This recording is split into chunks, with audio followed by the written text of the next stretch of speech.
சென்னை திருவொற்றியூரில் எருமை மாடு முட்டி ஒரு பெண் உள்ளிட்ட 2 பேர் பலத்த காயமடைந்தனர். சென்னை மாநகராட்சி பகுதிக்குள் மாடுகளை வளர்க்க தடை விதிக்கப்பட்டுள்ளது. ஆனாலும் திருவொற்றியூர் பகுதியில் மாடுகளை சாலையில் மேய விடுவது வாடிக்கையாக உள்ளதாக அப்பகுதி மக்கள் புகார் தெரிவித்துள்ளனர். இந்நிலையில் திருவொற்றியூர் கிராமத்து தெருவில் ஒரு எருமை மாடு ஆக்ரோஷமாய் சிலரை துரத்திச் சென்றது.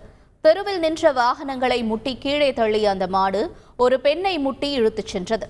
இதனால் கைகளில் பலத்த காயமடைந்த அப்பெண் மருத்துவமனைக்கு அழைத்து செல்லப்பட்டார்.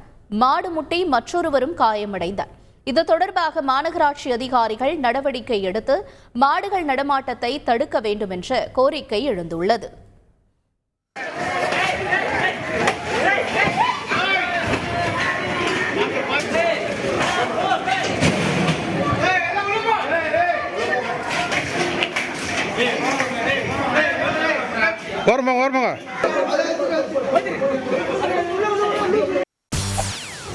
செய்திகளை உடனுக்குடன் தெரிந்து கொள்ள உடனே சப்ஸ்கிரைப் பண்ணுங்க.